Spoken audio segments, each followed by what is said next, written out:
Memang paru-paru itu kan fungsinya kan dibilang keras ya Mbak ya. Jadi kerjanya keras banget di Ya. paru ini. Karena dia tuh memang mengedarkan bukan mengedarkan ya, maksudnya dia itu menyediakan oksigen dengan cara oksigennya itu kalau orang merokok terus pertama kali batuk, itu berarti dia itu sedang mempertahankan diri badannya itu. Ya karena apa? Karena dia itu merasa tidak nyaman. Ya. Saya dibakar ini, kamu jangan kayak gitu ya. Saya lagi Kalau dibakar. bisa ngomong kayak gitu ya Dok ya, Kalau paru-paru bisa itu. ngomong kayak gitu karena lagi dibakar. Nah, kalau cuma dibakar sekali itu masih ada daya regenerasi. Dia bisa memperbaiki diri Iya, kan ya. Tapi kalau tiap hari dibakar, akhirnya dia sudah menyerah, kalah sudah dia kan. 96 FM Merkuri, sahabat, dan sudah waktunya perjalanan Rumah Sehat Surabaya menemani Anda, sahabat. Dan di edisi Rabu 21 September 2022, perjalanan Rumah Sehat kembali hadir. Setiap minggunya kita memiliki tema yang berbeda untuk bisa memberikan edukasi dan informasi yang tepat, yang benar kepada masyarakat berkaitan dengan kesehatan. Dan perjalanan Rumah Sehat Surabaya ini, sahabat, merupakan kerjasama dengan Ikatan Dokter Indonesia Cabang Kota Surabaya yang menghadirkan para pakar, para ahli untuk memberikan kita edukasi dan informasi yang tepat dan benar tersebut ya. Di tema kali ini, sahabat, adalah kita akan membahas peringatan Hari Paru Sedunia atau World Lung Day yang bertepatan di tanggal 25 September 2022, sahabat. Seperti apa? Karena kita ketahui bersama kita hidup di perkotaan, bahkan di ibu kota Jakarta kualitas udaranya cukup lumayan bisa dikatakan buruk. Dan bagaimana kita di kota Surabaya? Karena kalau bicara tentang udara itu hal yang kita hirup setiap saat, setiap harinya. Dan sudah hadir di studio Dr. Prastuti Asta Wulandingrum, spesialis paru. Apa kabar, Dok? Baik. Saya menyebutnya Dr. Asta atau siapa nih, Dok? Saya biasanya dipanggil Pras, Mbak. Pras, Dokter Pras. Iya, benar. Dokter Pras? Iya, soalnya sudah ada yang namanya Tuti Betul, sudah ada. Dokter Paru Tuti, betul. Iya, jadi supaya lain saya panggil Pras aja. Oke, baik Dokter Pras. Dan sahabat, perbincangan ini bisa Anda saksikan kembali ya di YouTube channelnya Merkuri. Jadi subscribe terlebih dahulu di Radio Merkuri 96. Dan Anda juga bisa bergabung bertanya bersama dengan Dokter Pras berkaitan dengan Hari Paru Sedunia. Apa yang ingin Anda tanyakan, unek-unek apa yang ada di pikiran Anda, di hati Anda, boleh di line telepon di 562 0096 atau di WhatsApp call dan WhatsApp Messenger di 08173096. Dokter Prastuti Asta Wulandingrum, spesialis paru. Dok, ini langsung saja ya. Terima kasih sudah hadir di studio Merkuri. Sehat kan, Dok ya? Alhamdulillah. Meskipun COVID sudah mulai turun, tapi masih ada lah ya Dok ya. Tetap. Karena pandemi belum berakhir ya. Nah, dengan peringatan Hari Paru Sedunia ini, kita bisa katakan bahwa kesehatan paru merupakan hak setiap orang, dan paru-paru memiliki fungsi yang sangat vital tentunya ya, Dok, untuk tubuh kita. Karena paru-paru melakukan pekerjaan yang luar biasa setiap hari, diantaranya menyediakan oksigen dalam jumlah besar untuk darah. Nah, di 25 September diperingati sebagai Hari Paru Sedunia atau World Lung Day. Biasanya apa saja yang dilakukan para dokter spesialis paru ini, dan peringatannya mulai sejak kapan sih, Dok, di Hari Paru Sedunia ini? Ya jadi gini, memang paru-paru itu kan fungsinya kan dibilang keras ya Mbak ya. Jadi kerjanya keras banget di paru ini. Karena dia tuh memang mengedarkan bukan mengedarkan ya, maksudnya dia itu menyediakan oksigen dengan cara oksigennya itu dikaitkan ke pembuluh ke sel darah merah gitu ya. Jadi ada fungsi-fungsi paru itu yang sangat penting, yaitu untuk menyediakan suplai oksigen di dalam tubuh kita ya. Nah, untuk kadang-kadang nih orang-orang nih kadang nggak tahu ya jenis-jenis sakit paru itu yang seperti apa, kerjanya paru itu yang seperti apa. Nah, biasanya pada Hari Paru Sedunia yang biasanya itu jatuh pada tanggal 25 September, itu kita mulai memperingati itu tahun 2017. Ya, little bit late ya. 2017. Iya, baru ya berarti ya, Dok ya, istilahnya dimulai untuk diperingati. Nah, itu karena ya itu tadi mungkin kita kurang aware gitu ya. Ternyata tuh hari paru paru ini begitu pentingnya untuk kehidupan ya sampai diciptakan sama Allah itu 2. Ya. Ya sehingga ada cadangannya lah setidaknya seperti itu. Jadi 2017. Nah, saat itu selama ini kita melakukan pendidikan atau kayak gini nih ya, kita ketemu, edukasi kayak gini ke masyarakat. Apa saja sih sakit paru itu? Yang sakit paru itu kan ada 2 ya yang esensial ya. Ada yang menular, ada yang tidak menular gitu kan. Jadi orang-orang tuh kan seringnya kan bilang bahwa ini penyakit paru nih, hati-hati menular, ya, pasti kan gitu, hati-hati jangan deket-deket gitu ya. Jangan deket-deket, batuk sedikit dibilangin menular nih gitu kan. Padahal nggak seperti itu. Ada penyakit-penyakit paru yang nggak menular loh gitu kan. Misalnya gini, asma kan nggak menular ya kan. Terus ada lagi nih penyakit paru akibat merokok namanya PPOK ya. PPOK tuh juga tidak menular. Penyakit kanker paru juga tidak menular gitu kan. Jadi penyakit paru yang akibat kerjaan itu juga tidak menular. Terus kan sekarang kan seperti tadi Mbak katakan banyak polusi. Nah, betul. Benar. Jadi itu juga nggak menular. Jadi itu kalau misalnya batuknya itu karena apa dulu? Atau misalnya karena alergi lah. Alergi juga tidak menular juga. Itu batuknya karena apa dulu gitu kan? Kalau misalnya yang menular itu kan misalnya kayak pneumonia kayak gitu ya. Atau karena TBC. Atau COVID. Nah, itu juga mereka itu menularnya kan lewat dahak gitu kan. Nah, itu nanti bisa menular. Jadi hanya beberapa saja yang menular gitu ya. Nah, ada perbedaan nggak sih dok? Kadang kita ini kan kalau ada orang batuk sedikit aja sudah udah noleh gitu. Apalagi waktu COVID gitu dok. Sudah waduh jangan-jangan nih. Ada perbedaan nggak sih dok antara batuk yang karena misalnya alergi atau batuk yang karena memang sakit, virus atau seperti apa? Ada perbedaan yang mendasar atau sama saja? Jadi gini, kita harus kembali lagi nih ya. Konsepnya batuk itu karena apa sih gitu kan? Kita tuh batuk itu karena merasa ada kotoran di dalam paru atau di dalam dada, dan itu adalah mekanisme alami. Sebenarnya batuk adalah mekanisme alami yang diberikan oleh Tuhan untuk mengusir yang namanya kotoran ini tadi. Nah, apakah beda antara yang menular sama yang tidak menular? Tidak ada. Nah itu dia sesama itu. Jadi paling tidak kita tuh itu gunanya masker ya. Itu gunanya masker. Masker itu melindungi kita dan melindungi orang lain, ya. Terus kalau misalnya ditanya lah kan sesek kalau pakai masker gitu kan nanti sesek kalau pakai masker lah. Kalau kita niatnya adalah melindungi diri kita dan melindungi orang lain, why not gitu kan? Memang tidak ada bedanya. Dan yang membedakan adalah apabila batuk itu tadi ternyata adalah karena penyakit paru yang menular. Gitu. Jadi saya klarifikasi di sini bahwa tidak semua batuk itu karena penyakit menular, tapi kita tidak bisa membedakan batuknya itu karena penyakit menular atau tidak. Karena itu kita tetap harus memproteksi atau melindungi diri kita terhadap sakit apapun itu yang dikarenakan penyakit menular. Nah, itu. Dok, tema untuk peringatan Hari Paru Sedunia di tahun ini apa-apa tiap tahun kan pastinya ada perbedaan atau seperti apa untuk peringatan Hari Paru? Bisa lebih dekat juga kan, baik? Tema untuk tahun ini adalah Lung Health for All. Ya, Lung Health for All. Maksudnya apa? Jadi kesehatan paru itu adalah hak segala bangsa, ya segala manusia, ya. Semua orang, entah itu orang yang mampu, orang yang berkecukupan dan kekurangan, itu semuanya berhak untuk mendapatkan paru yang sehat, ya. Dan itu dibuktikan oleh komitmen pemerintah, ya. Salah satu dari program nasional itu adalah TBC, ya. Jadi pemerintah ini concern sekali tentang paru sehingga program TBC itu semua itu dijalankan di mana-mana, ya, dijalankan di mana-mana. Obat TBC juga gratis. Nah, ya kan kita tahu bersama. Jadi pemeriksaan TBC, obat TBC juga gratis di mana-mana dan itu bagus obatnya, jangan khawatir. Kalau dibilang itu kan obatnya jelek, obatnya kan nanti menimbulkan bahaya dan lain-lain, itu tidak ada seperti itu. Jadi kadang sebagai masyarakat terutama kita ya sahabat, untuk mendapatkan paru-paru yang sehat itu rada susah dok, apalagi di perkotaan ya.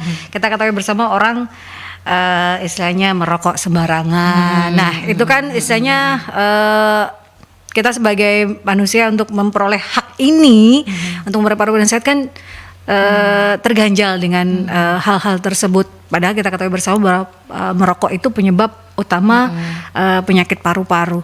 Nah, dokter melihatnya seperti apa untuk bisa mendapatkan kesehatan paru untuk semua ini loh dok di tengah sudah polusi udara ya dok ya untuk dari asap kendaraan, kemudian belum lagi industri, belum lagi asap rokok. Nah, seperti apa itu dok? Nah itu dia. Kita juga rokok itu juga hak orang. Iya, ya kan? betul. Itu haknya dia. Kita melarang, kita gontok-gontokan nggak boleh. Ya. Tukaran dewe dok sama orang iya. lain. Nah kita kan menjaga diri juga. Cuman begini, walaupun kita berhak ya, tapi kita juga tahu haknya orang lain. Kita juga harus tahu haknya orang lain juga. Pada saat kita melanggar hak orang lain itu yang tidak diperbolehkan, ya kan. Nah sekarang begini, saya juga akan memberikan sedikit edukasi tentang rokok ya. Rokok ini dia bisa merusak paru dengan beberapa cara ya. Yang pertama ya itu rokok itu kan ada panas ya. Rokok itu panas. Nah, panasnya itu tidak bisa disaring pada saat masuk ke paru-paru, tidak bisa disaring. Jadi tetap panas di situ sehingga panasnya itu akan setengahnya itu membakar saluran nafas. Oh, karena kita menghirup asap yang dari pembakaran itu ya, Dok? Dari pembakaran itulah. Dari pembakaran itu kan ada asap, ada apa itu ya yang kayak debu-debunya itu ya, itu tuh ada di situ ya kan. Terus kalau misalnya itu paru-paru tuh kena panas terus-terusan di dalam itu ya, lah di saluran nafas itu ada bulu-bulu getar yang bisa untuk mengalirkan dahak itu keluar. Seharusnya ya kan. Nah, pada perokok itu ya, pas waktu pertama kali merokok mereka pasti batuk. Ya. Batuknya kenapa? Itu adalah pertahanan alami badan. Oh. Ya, jadi jangan salah. Kalau orang merokok terus pertama kali batuk, itu berarti dia itu sedang mempertahankan diri badannya itu. Ya, karena apa? Karena dia itu merasa tidak nyaman. Saya dibakar ini, kamu jangan kayak gitu ya. Saya lagi kalau bisa ngomong kayak gitu ya dok ya, paru-paru itu kayak gitu karena lagi dibakar. Nah, kalau cuma dibakar sekali itu masih ada daya regenerasi. Dia bisa memperbaiki diri kan ya. Tapi kalau tiap hari dibakar, akhirnya dia sudah menyerah, kalah sudah ada kan. Sudah kalah, akhirnya terus dia bilang gini, ya udahlah aku sudah menyerah aja. Akhirnya apa? Pas waktu dia merokok lagi dia nggak batuk. Ya, bukan karena beradaptasi ya, tapi karena memang sudah menyerah. Ya. Terus itu yang pertama ya. Jadi kayak trauma fisik ya, fisik gitu, fisiknya paru itu dikalahkan sama rokok. Terus habis itu yang kedua itu banyak banget komponen kimia ya. Komponen kimia yang masuk ke paru-paru. Nikotin lah macam-macam sekitar 20.000 lebih. Yang masih belum diidentifikasi ya, itu sekitar segitu, ribuan yang belum diidentifikasi, dan itu semua itu merugikan paru dan badan kita. Nah, akhirnya paru-parunya kan kalah nih. Akhirnya paru-parunya kalah lah. Kalau paru-parunya kalah kan oksigennya di badan kan jadi sedikit. Oksigen di badan sedikit, akhirnya badan itu kan berusaha untuk gimana caranya supaya oksigennya itu tadi bisa terpenuhi ya. Nah, salah satunya kalau supaya oksigennya terpenuhi itu kan akhirnya jantung bekerja keras karena kan yang pumping darah kan jantung. Akhirnya darah tinggi. Nah, biasanya orang yang kena PPOK itu saudara kandungnya PPOK itu adalah biasanya darah tinggi. Nah, itu karena badan kita tuh berusaha supaya nggak sesek lagi gitu. Satu paket lah ya dok ya. Sepaket. Nah, sepaket tapi penyakit kan nggak enak gitu ya. Iya, jadi tuh nggak enak banget. Dan itu tuh biasanya orang yang mulai kena kan habisnya merokok ya. Merokok tuh nggak langsung kena PPOK kan, nggak langsung kena PPOK. Itu butuh waktu sekitar 5-10 tahun lah gitu. Tapi bisa juga lebih sebentar lagi tergantung dari berapa banyak rokok yang dihisap. Berapa banyak rokok yang dihisap. Misalnya gini, orang ini tuh merokok satu batang sebulan sekali gitu ya misalnya. Itu beda sama orang yang merokok 1 pak sehari misalnya gitu. Jauh dok, pembakarannya terus itu ya. Beda. Jadi itu butuh waktu antara 5 sampai 10 hari dan kerentanan genetiknya orang itu tersendiri. Ya. Nah, yang harus diingat adalah ternyata apapun metode merokoknya itu sama saja. Misalnya betul. Mohon maaf ya, kayak misalnya itu rokok gitu ya, elektrik ya, terus habis itu vape gitu kan, vapor kayak gitu kan. Itu tidak berarti kita lebih aman, sama aja. Walaupun tidak ada pembakaran ya dok ya, Sama tapi aja. Ya paling tidak itu ada lebih banyak zat yang berbahaya. Dan karena dia itu molekulnya itu lebih kecil, maka dia bisa masuk ke lebih dalam lagi ke paru loh. Ya. Terus sebetulnya itu ada lagi bahayanya kalau merokok itu, kalau menurut penelitian ya, itu kalau di perempuan tuh justru lebih bahaya daripada laki-laki. Karena kalau di perempuan tuh dia tuh kayak semacam bisa perempuan tuh kan yang membawa inteligensinya anak. Iya. Nah, karena rokok itu tuh kalau menurut penelitian inteligensi anak itu akan turun sebesar 5 sampai 10%. Lumayan dok kalau ya. Ibunya merokok. Menurunkan intelijensi. Iya. Walaupun pada saat kehamilan berhenti, tapi jadi merokok itu dianggap berhenti kalau sudah 5 tahun. Jadi itu terus habis itu juga dia akan mengacaukan sistem hormonalnya perempuan kalau rokok. Betul. Jadi saya juga masih belum belajar sampai segitu ya. Jadi dia akan mengganggu sistem hormonalnya perempuan. Gitu. Jadi kalau misalnya itu ada yang keren-kerenan pakai kayak vape kan sekarang kan lagi musim kan ya, perempuan pakai vape dan lain-lain itu. Tolong dibaca lagi. Kalau Anda sudah siap atas resikonya, Anda sudah mengetahui, itu sudah legowo.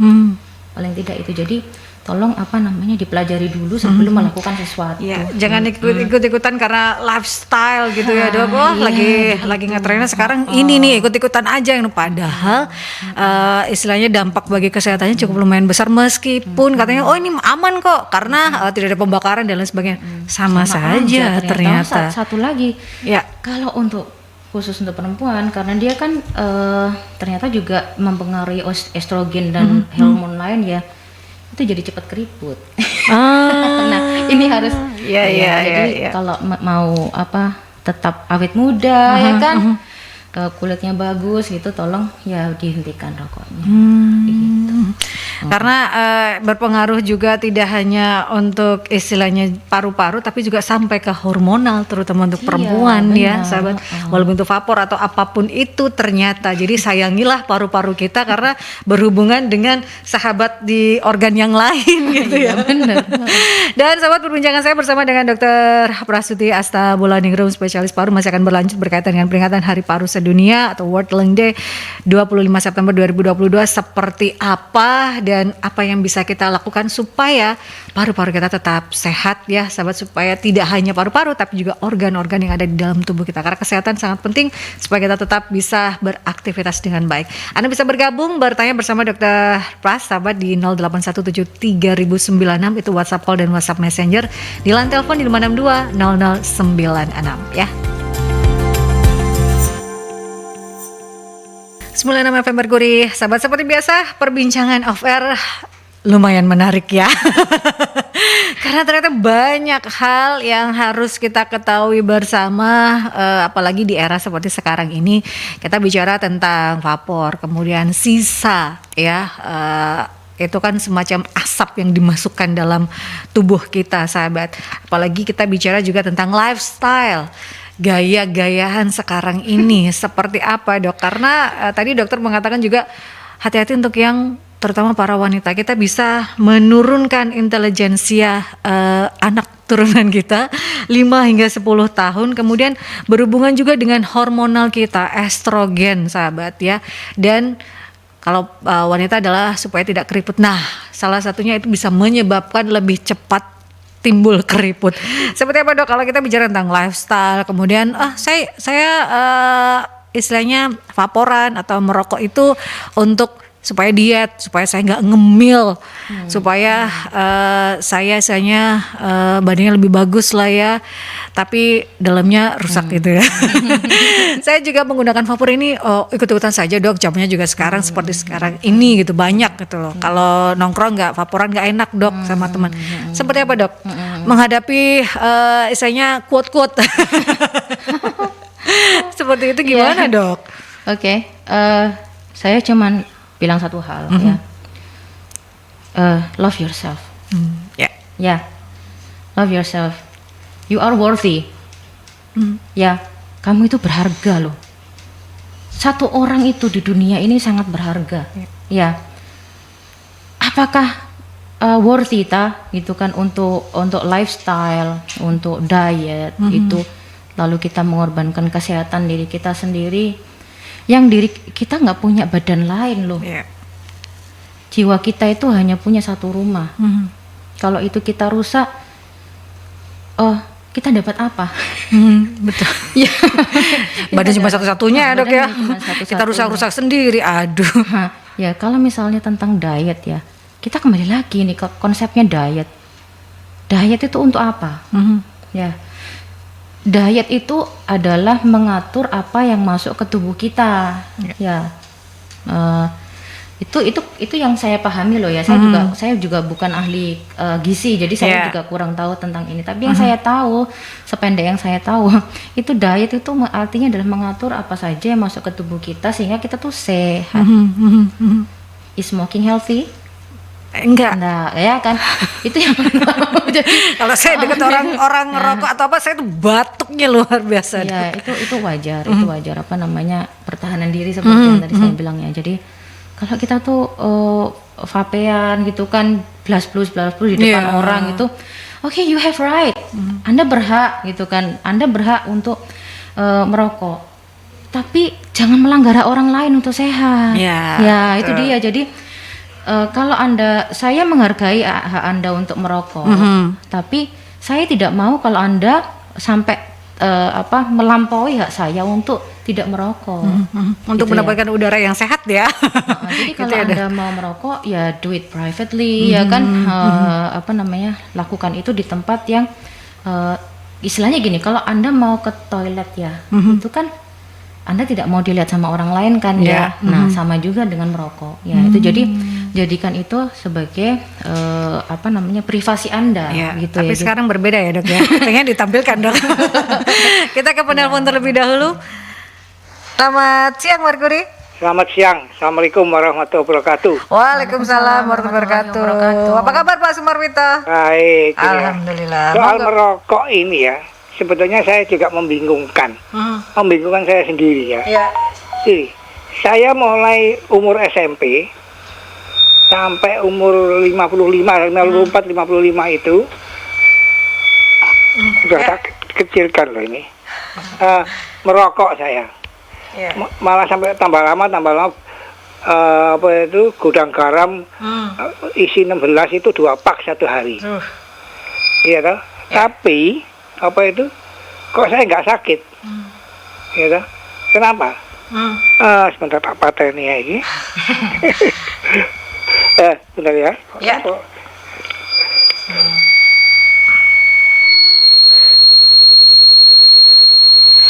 Saya nggak sakit. Jadi kenapa saya nggak sakit?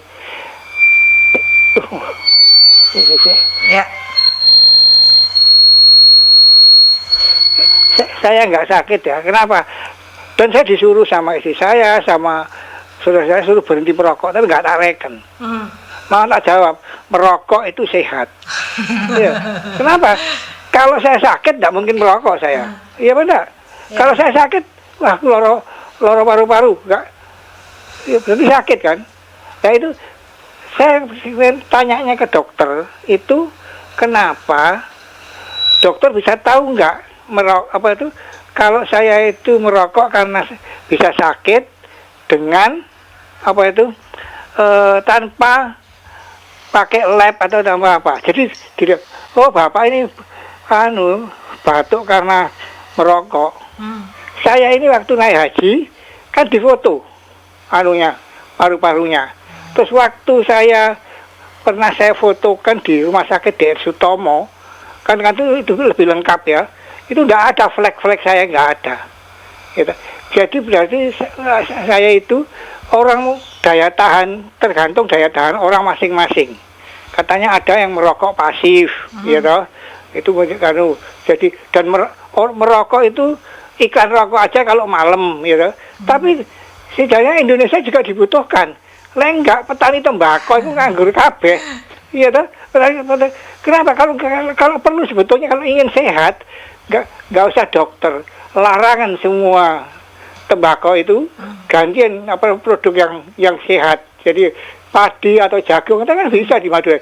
Kenapa tetap pemerintah ngandalkan cukai? Jadi kan repot. Jadi saya bingung ini pemerintah ini karepe opo? Iya, kan sing jadi korban itu dokter-dokter, apalagi sekarang ada yang merokok tanpa tembakau itu yang apa namanya vape apa itu. Vapor. Ya itu. Iya itu. Tapi saya nggak pernah pakai itu. Saya nggak pakai. Jadi, nah itu sekarang.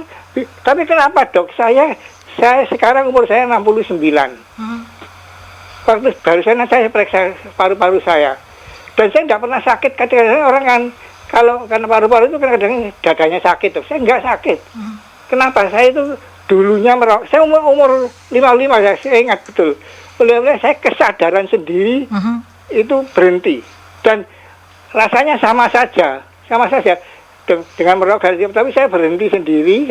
Kalau orang itu kan, kalau kita kadang-kadang orang itu kan seperti anak kecil toh. Semakin dilarang semakin tambahan nunggu dong.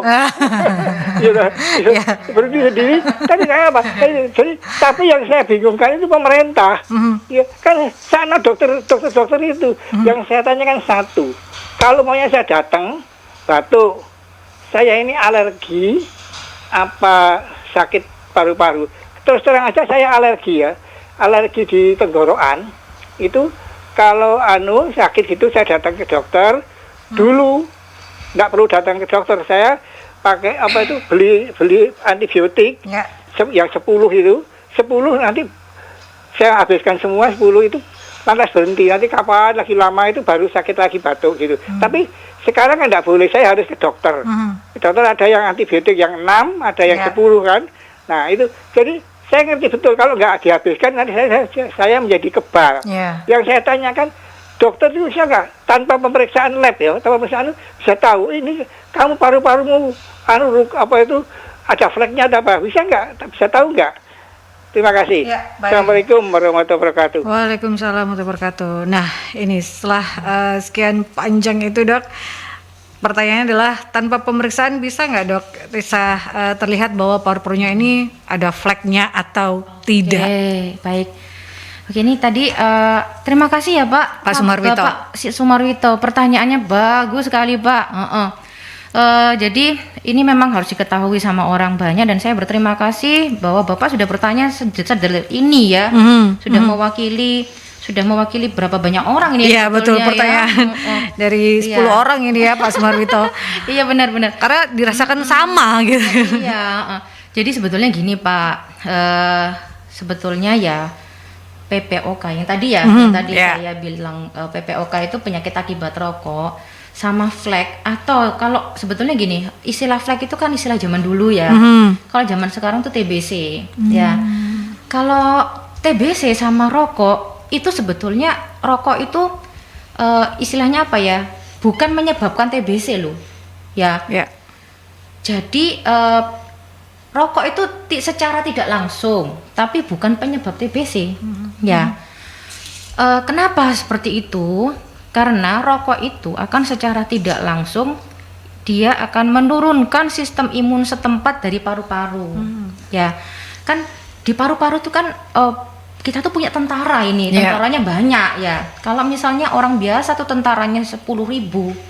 Kalau diserbu sama rokok itu tentaranya itu bisa cuma 100 atau 200 atau 300 gitu. Nah, karena tentaranya cuma sedikit itu tadi, maka kalau misalnya ada kuman TBC lewat, itu nggak bisa dihancurkan. Nah, biasanya kan negara kita itu kan endemi ya, TBC itu kan endemi. Jadi banyak sekali yang kena. Surabaya ini juga gitu, banyak sekali yang kena TBC. Ya. Nah, kalau kita tuh kehirup dahaknya orang yang kena TBC, naudzubillah ya, nggak minta juga. Itu kalau badan kita kuat, itu belum tentu kita sakit TBC, belum tentu, tergantung dari ketahanan tubuhnya orang itu sendiri ya. Gitu. Tapi kalau orang perokok, kalau misalnya dia itu sekitarnya itu ada yang sakit TBC, itu bisa gampang kena TBC. Jadi seperti yang tadi saya katakan bahwa sakit paru itu ada banyak macam. Ya, banyak macam. Nah, salah satunya adalah TBC, salah satunya lagi ada PPOK ini tadi, salah satunya lagi ada asma. Nah, orang PPOK kalau difoto paru-parunya itu tidak ada apa-apa. Tidak ada apa-apa, tapi mungkin bisa jadi ada beberapa pola kalau yang di orang kena PPOK itu. Ada yang bilang paru-parunya molor, gitu. Molornya tuh bisa banyak, molornya bisa sedikit, ya. Nah gitu, terus bisa juga tuh ada yang gini, kadang-kadang batuk, gitu kan, kadang-kadang batuk. Terus saya tadi sekilas ya, itu tadi Pak Sumarwito tadi tidak bisa menyelesaikan kalimat dalam jangka, istilahnya dalam kalimat ya. Mungkin 3 kata berhenti. Nah itu salah satu tanda, salah satunya itu adalah PPOK.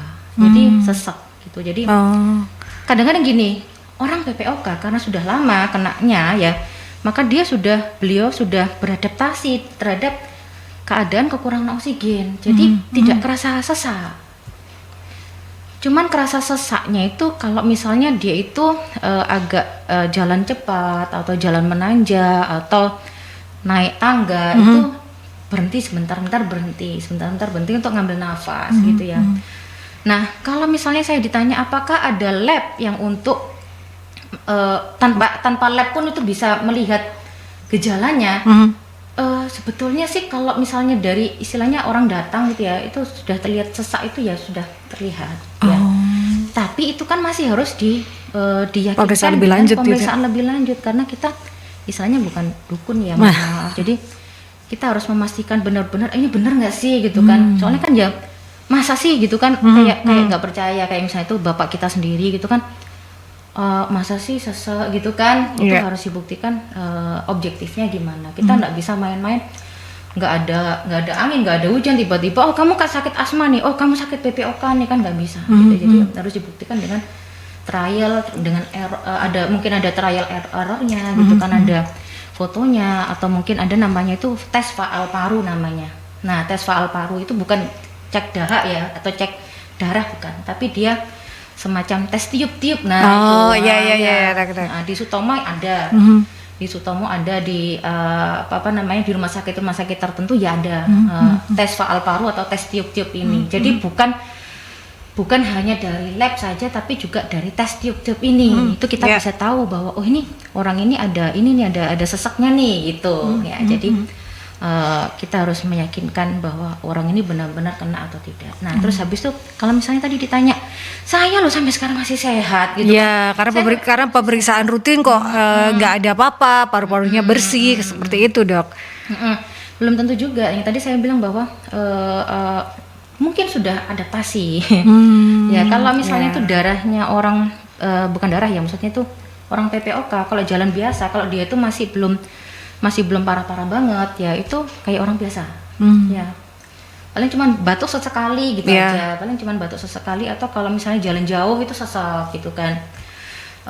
Atau kalau misalnya jalan menanjak sedikit gitu sudah sesak gitu kan. Itu juga sudah salah satu tanda bahwa ini ada sesak ini gitu. Terus kalau misalnya ditanya seperti itu, nanti saya bilang bahwa kecenderungan genetika orang berbeda-beda. Ya, tadi sudah dari awal sudah saya katakan bahwa kecenderungan genetika setiap orang beda-beda. Ada yang baru 10 tahun atau 20 tahun atau bahkan sampai terakhir pun beliau tidak pernah sesak. Belum ada efeknya ya, tapi ada beberapa yang 5 tahun udah ngefek gitu. Tapi ada juga yang barusan 1 tahun 2 tahun sudah sesak. Ya. Nah, kalau misalnya kita semuanya kita anggap bahwa tidak ada yang bakal sesek, ya itu kita nanti salah. Ya, jadi tidak bisa digeneralisir kita dapat kopioan yang mana gitu. Kita nggak pernah tahu ya, Dok ya. Kita bakal dapat kopioan yang mana nih, genetika yang mana gitu ya.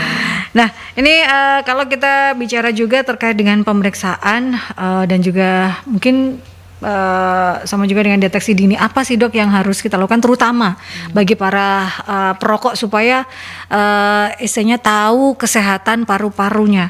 Pemeriksaan yang biasanya dilakukan dan deteksi dini, cukupkah hanya ronsen dok? Karena kebanyakan ronsen bersih kok, nggak ada apa-apa. Nah, apakah itu sebenarnya harus ada lanjutan pemeriksaan? Kalau dokter sendiri, pemeriksaan yang dianjurkan seperti apa dok untuk deteksi dini juga? Benar sekali Mbak.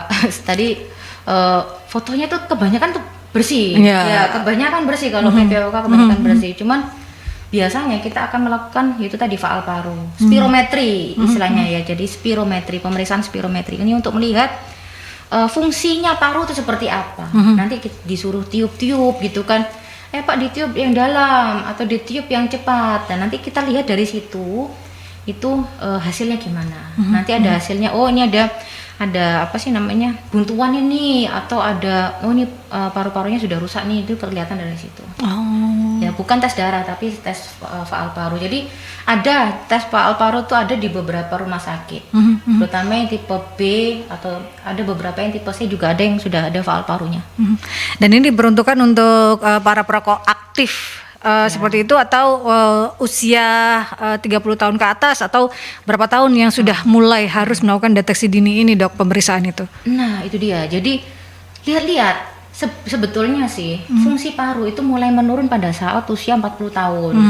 Ya, usia 40 tahun. Tapi kalau misalnya orang itu tidak pernah merokok, tidak pernah sesak gitu ya, nggak usah tes juga nggak apa-apa. Tapi kalau misalnya beliau merokok pas waktu masih mudanya merokok, sampai saat ini pun merokok, saya anjurkan untuk tes faal paru. Ya di rumah sakit tertentu sudah ada ya. Itu butuh rujukan atau bagaimana dok? Atau ditanggung BPJS atau tidak? Ditanggung, itu ditanggung. Nah, jangan khawatir, obatnya PPOK itu ditanggung sama pemerintah. Jadi jangan ragu-ragu. Untuk saya juga nggak tega juga kalau misalnya itu orang-orang tuh sesek-sesek gitu kan. Terus habis itu nggak ada obatnya. Mereka mengira bahwa itu mahal. Ya, betul. Mengira bahwa itu mahal. Karena ketidaktahuan ya dok. Padahal lo ditanggung. Jadi untuk deteksi dini itu ke puskesmas kah atau seperti apa? Ke puskesmas dulu. Kalau pakai BPJS harus ada rujukan dari Vaskes tingkat 1. Nanti dari Vaskes tingkat 1 akan dilihat ini bisa dirujuk apa enggak gitu kan. Oh ya, saya lupa tadi. Jadi kalaupun misalnya orang itu belum umur 40 tahun tapi dia itu perokok dan sesek, sebaiknya ya ke puskesmas untuk dilakukan untuk dikasih rujukan. Dan sekarang itu saya prihatin usianya makin muda yang PPOK ini, karena mulai aktif merokoknya juga makin muda dok, gitu kan? Sejak SD. Ya jadi ada yang 30 itu sudah pakai obat-obat PPOK. 30 dok. 30. Produktifnya itu ya. Kan kasihan ya. Iya. Walaupun ditanggung ya. Kasihan ya, kasihan. Betul. Tapi kan itu mengganggu produktivitas dari seseorang gitu kan. Itu juga tulang punggung keluarga beliau. Betul. Kebanyakan memang ya dok ya. Nah, ini untuk para perempuan yang memiliki suami atau pasangan yang perokok aktif juga harus melakukan pemeriksaan atau seperti apa dok? Bukan perokok, tapi perokok pasif dok, karena suami atau pasangannya itu perokok aktif. Nah itu saya dilema mbak. Gimana dok? Dilema. Nah itu dia, saya juga banyak yang seperti itu. Jadi ternyata tuh ada beberapa tuh yang juga kena PPOK, dan yang kena tuh yang perempuan dulu. Pasangannya istrinya dulu yang kena, karena kan yaitu tadi susceptibility atau kerentanan perempuan terhadap rokok itu lebih rendah daripada laki-laki gitu kan. Gitu. Jadi kalau misalnya si cowoknya atau suaminya tadi memang perokok ya nggak ada salahnya juga pada umur tertentu, misalnya umur 35 tahun ke atas itu beliau ini juga periksa yang ibunya gitu kan. Apalagi gini, ibu-ibu kan masak ya. Asap juga ya dok. Nah, ya. Atau gini, beliau masaknya sate gitu ya. Profesinya itu jual sate atau yang pembakaran barbecue gitu ya. Itu saya sarankan sih pakai masker gitu ya. Pakai masker karena kan asap rokok juga asap itu kan juga bisa sama juga nanti jadi kayak PPOK juga gitu ya. Jadi saya anjurkan sih tetap periksa kalau misalnya seperti ini. Kalau ada keluhan, kalau tidak ada keluhan ya sudah nggak usah. Ya baik. Tidak usah cari masalah. Nah, ini ada pertanyaan dari Bu EN. Siang, Dok, izin bertanya bagaimana mengurangi perokok akut atau kalau bisa menghilangkan rokok sama sekali. Ada tipsnya nggak sih, Dok? Gimana nih, Dok? Ya. Oke, jadi begini, merokok itu tergantung kemauan, saya bilang ya, Yeah. tergantung kemauan. Jadi gimana itu tetap harus kemauannya dari dirinya sendiri. Nggak bisa memang dari orang lain. Karena apa? Karena ternyata rokok itu dia tuh berikatan kuat dengan reseptor di otak. Jadi kayak nyandu gitu loh. Iya, adiktif banget gitu ya, adiktif Dok. banget. Jadi kalau penelitian bilang bahwa sifat adiksinya rokok itu tadi lebih daripada narkoba. Makanya penggunanya puluhan tahun sampean gitu Iya, ya. karena dia kalau misalnya itu kalau misalnya dihentikan itu ada efek withdrawal. Atau dia kayak badannya sakit semua. Nggak enak. Ya, Terus badannya, habis itu, betul. badannya sakit semua gitu kan. Atau malah tambah batuk-batuk lagi Iya. gitu kan. Tapi gini, kok bisa ada refleks batuk-batuk lagi setelah merokok ya? Karena ini sudah mulai timbul lagi ininya, sistem imunnya tuh sudah mulai ada lagi. Oh iya, Iya. udah kebentuk lagi Sudah gitu mulai, ya. istilahnya aku bangun gitu kan. Iya. Aku bangun gitu. Jadi sebetulnya tuh harus jadi efek withdrawal itu tidak selamanya. Ya, tidak selamanya. Dan ini tergantung juga seberapa lama dia sudah merokok dan seberapa banyak dia merokoknya. Nah, efek withdrawal itu bisa bulanan, bisa 1 tahunan, tapi tidak selamanya. Ya. Kalau orang ini bisa tahan sama efek withdrawalnya, dia akan insya Allah bisa berhenti merokok. Kalau misalnya ada yang tanya ya, ini saya sudah akut, saya sudah Iya, udah lama udah Dok. lama gini-gini. Sama lagi tergantung sama kemauan ya, kemauannya. Semuanya tuh pasti ada kemauan, pasti ada jalan. Sama kayak orang diet. Ya. Saya tidak ada kemauan. Loh, niatnya Dok, Iya, niatnya. benar. Tapi untuk menjalankannya itu yang susah. Niatnya ada. benar ya, kayak diet ya gitu Ya. kan. Kalau misalnya kapan mulainya itu loh ya susah banget ya. Tapi gimana kita harus melihat ini kondisi badan kita tuh seperti apa sih gitu kan. Kondisi badan kita seperti apa. Kalau masa sih kita nggak kita nggak mau sehat gitu kan, kita nggak mau sehat. Sudah walaupun gini ya kan saya kan udah tiap bulan kontrol Dok gitu kan. Iya. Saya tuh tiap bulan Saya kontrol. rutin check up gitu. Saya sudah pakai obat untuk PPOK-nya loh Dok gitu loh. Kalau itu namanya nantang. Jadi ya Biar seimbang Dok katanya gitu. Gimana Dok? akan lebih baik kalau berhenti. Jadi memang sih kebanyakan itu dia itu nggak bisa berhenti karena efek withdrawal. Karena efek withdrawal. betul. Dulu ada obat untuk mengatasi ini ada, tapi sekarang sudah didiscontinue atau dihentikan produksinya karena tidak ada yang mau. Waduh. Ya, seperti itulah. Ini ada pertanyaan lagi dari Pak Denny. Dok, minum susu murni itu katanya bisa untuk membersihkan paru-paru kita. Benar nggak sih Dok? Nah, Iya. ya itu kan banyak ya Dok. Pertanyaannya itu pertanyaan sejuta umat. Iya, benar.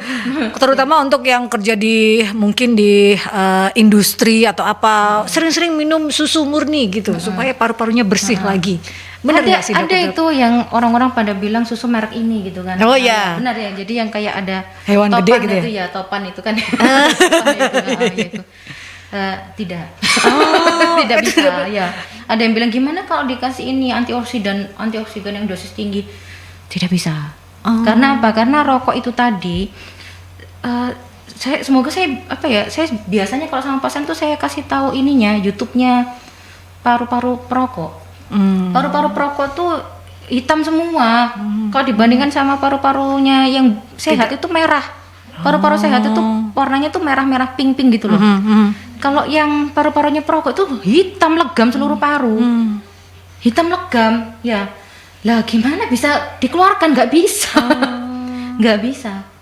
Dan sialnya lagi, ini namanya si rokok ini tadi nempel itu nggak hanya di paru saja, di pembuluh darah juga. Jadi seluruh pembuluh darah di badan kita tuh sudah berubah gara-gara rokok. Makanya kan ada darah tinggi itu tadi. Iya. Gitu. Jadi efeknya tuh bukan hanya paru saja tapi sistemik. Hmm. Misalnya gini, aduh ya kok gitu saya ini aja saya transplantasi paru misalnya gitu ya. Nggak semudah Nggak ada, itu. ya. Kan nggak semudah itu. Betul. Kan, gitu kan.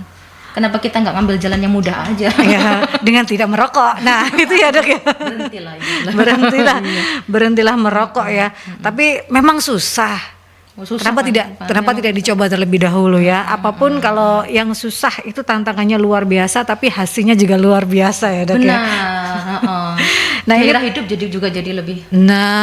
lebih jos bersemangat lah, ya.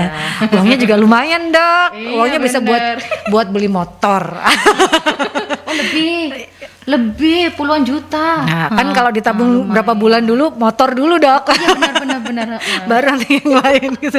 Ini pertanyaan dari Eka. Dok, polusi udara atau kualitas udara yang tidak sehat atau tidak bagus di kota besar, ini apakah bisa menjadi penyebab adanya gangguan kesehatan paru-paru kita Dok? Mengingat akhir-akhir ini ibu kota Jakarta, nah ini seperti tadi yang saya katakan Dok, ibu kota Jakarta memiliki kualitas udara yang buruk Dok.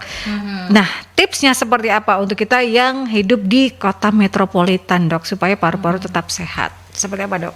Oke, saya juga hidup di kota yang semi-semi metropolitan. Di mana Dok? Hah? Lah di sini ini. Oh ya, ini metropolitan sekali Dok, Surabaya. Kalau ini bukan ini. Ya jadi ini tergantung sih ya, tergantung dari orangnya sendiri sebetulnya ya. Bagaimana kita mengurangi emisi itu juga tergantung dari kita sendiri ya. Sebenarnya kita ada beberapa hal yang bisa kita lakukan ya. Misalnya mulai untuk tidak lagi membakar sampah, ya kan? Ya, itu. Jadi sampah itu kan sekarang kan dipilih-pilih ya, dipilih-pilih, ada yang organik, ada yang inorganik, ada yang sampah industri dan lain-lain ya. Itu bisa dipilih dan itu kalau bisa sih dikasih atau dikumpulkannya itu di tempat yang tersendiri karena akan diolah sendiri itu. Yang paling gampang dari kita sendiri itu jadi pengolahan sampah itu ya. Kemudian yang kedua, nah itu tadi ini yang rodok susah ya. Kurangi kendaraan privat. Oh iya. Jadi betul. makanya saya bilang sangat susah gitu. Susah ya, karena kita mobilitas semuanya gitu ya. Kan mobilitasnya tinggi kita Betul. ya. Kalau di beberapa negara itu kan fasilitas umumnya Betul, baik. transportasi umumnya luar biasa. Transportasi umumnya baik gitu kan. Tapi dan jalan ya kan. Jalan ya kan ini jalan itu ada ini saya pernah lihat YouTube-nya orang orang luar negeri. Dia bilang gini, orang Indonesia ini paling nggak mau jalan. Betul. Gitu kan. Sehari kurang dari 2.000 bahkan Dok untuk jalan orang Indonesia. Enggak, 300 meter aja pakai motor. Oh iya betul. Iya betul aja. 300 meter pakai motor, bahkan orang-orang berlomba-lomba untuk bisa punya motor gitu kan. Untuk apa? Untuk Gojek. Nah, jadi untuk memudahkan gitu ya. Untuk memudahkan transportasi. Tapi saya juga tidak terlalu menyalahkan sih ya, karena kan iklim kita kan juga panas ya. Iklim kita panas, kalau dibuat jalan-jalan gitu nanti bisa saya kulit nanti ya. Jadi pengennya sehat tapi ternyata kena kulit. Gitu, makanya susah ya Bu ya. Jadi ya mungkin saya juga ini agak susah karena yang bisa kita harapkan ya cuma masker saja. Nah itu jadi sebenarnya namanya masker itu adalah hal yang paling murah ya, yang paling murah dan yang paling gampang untuk kita tuh menghindari banyak penyakit paru. Bukan hanya COVID. Jadi kalau misalnya tuh pakai pakai masker tuh bukan hanya untuk gaya-gayaan. Lu pakai masker gaya amat sih lu gitu kan. Orang pandemi udah baik gitu kan. Pandemi udah baik. Bukan hanya COVID aja loh, TBC tuh ya di Surabaya itu nomor 2 di Indonesia loh. Surabaya Dok? Iya. Wow. Iya, belum dibicarakan ya TBC ya. Nah ini sekalian saya kasih tahu. TBC-nya banyak sekali. Jadinya tuh makanya orang yang udah merokok terus habis itu di sebelahnya ada orang yang kena sakit TBC kena lah gitu ya. Iya. Jadi sebetulnya tuh concernnya di Hari Paru ini juga dari PPOK, tapi juga penyakit penularnya di TBC itu juga banyak sekali. Iya, di Indonesia itu luar biasa ya. Luar biasa, nomor 2 di dunia. Nomor 3 di dunia yang sekarang yang terbaru. Dan itu orang yang kena sakit TB itu biasanya denialnya tinggi banget. Betul. Enggak, saya cuma sakit flek. Padahal sakit flek itu ya sakit TBC. Ya TBC itu ya. Nah, kalau misalnya jadi begini, sakit paru tuh udah banyak sekali ya. Bisa alergi, bisa PPOK, ada asma dan lain-lain ya. Nah, TBC tuh beda ya. Kalau kita sakit TBC itu kita bisa sembuh loh. Ya kan? Iya. Kita bisa sembuh. Dan kalau misalnya kita tuh lebih awal taunya kalau kita sakit TBC dan diobati, itu insya Allah sembuhnya tanpa bekas. Iya, jadi jangan ragu-ragu untuk periksa TBC di sarana-sarana kesehatan yang memang terpercaya. Puskesmas itu bagus karena di puskesmas itu sudah ada namanya tes cepat molekuler. Betul. Jadi dia itu bisa mendeteksi TB dan mendeteksi obat-obat apa saja yang sesuai gitu. Jadi jangan malas ke puskesmas karena puskesmas itu adalah garda terdepan untuk TBC ini tadi gitu. Ditanggung oleh pemerintah, tinggal datang saja dan periksa, obat pun dikasih ya. Ada monitoring dari pihak puskesmas supaya mengingatkan juga supaya jangan terlambat untuk mengkonsumsi obat TBC ini. Karena kita kalau bicara tentang paru-paru banyak sekali berhubungan. Kalau bicara tentang PPOK saja, sahabat dekatnya adalah darah tinggi, sahabat. Jadi jangan sampai ya. Sahabat dekatnya darah tinggi, jadi jangan sampai. Supaya kita tetap menjaga paru-paru kita tetap sehat, Dok, di Hari Paru Sedunia ini, pesan dan juga himbauan Dokter Pras sendiri seperti apa untuk sahabat-sahabat Merkuri dan juga masyarakat Kota Surabaya ini, Dok? Ya, karena waktu sudah tidak banyak lagi, Dok. 1 jam itu cepat sekali ya. Aduh, kayaknya kurang ya. Mungkin kita bisa next ya, Dok. Baik, pesan saya dan himbauan, Dok, di Hari Paru Sedunia ini. Kita sudah banyak tadi mendapatkan informasi terkait dengan bahaya rokok, kemudian TBC, sakit PPOK, pemeriksaan dan deteksi dini yang harus kita lakukan. Nah, terakhir ini seperti apa, Dok? Oke. Saya pesannya cuman ada berapa ya? Jadi pertama pakai masker. Oke, pakai masker itu wajib ya, Dok ya. Itu, perkotaan gitu ya, Dok. Ya, jadi gini, ada orang-orang itu yang kalau pakai masker pas waktu nggak ada orang dia maskernya biasa gitu ya.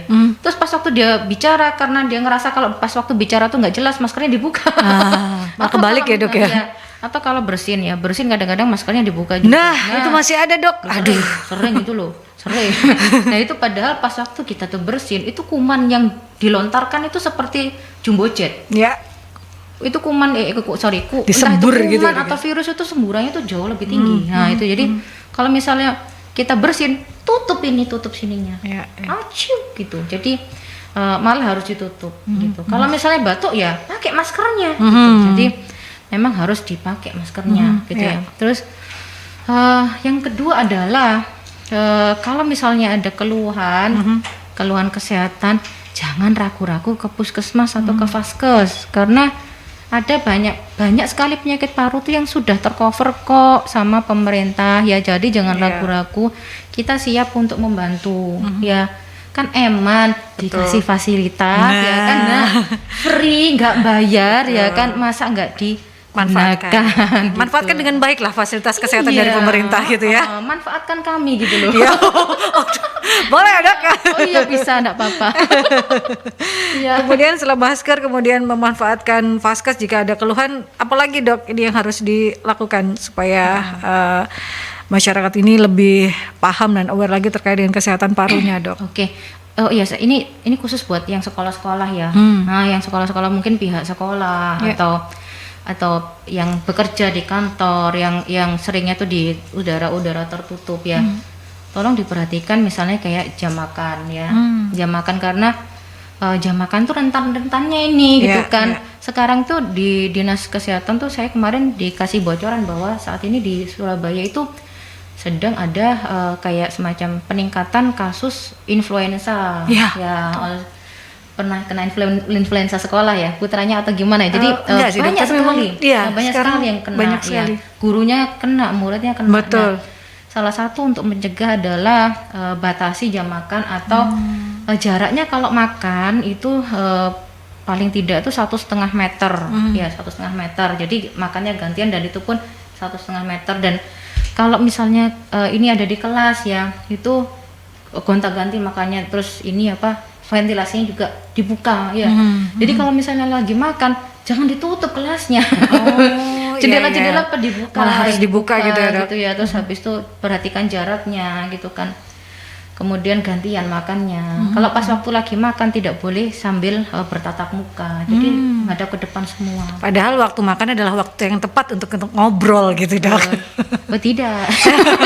Ya, Dok. Kalau sekarang dulu harus iya, kalau ya. sekarang rasanya sangat Riskan sangat ya, Dok. riskan, ya. Terus saya pesan lagi itu tadi, kalau bisa sih rokoknya saya titip. Saya bukan kapasitas saya untuk membicarakan masalah politik. Saya mohon maaf ya. Jadi bukan kapasitas saya untuk membicarakan politik, tapi saya yang jadi concern saya, perhatian saya adalah kesehatan itu saja.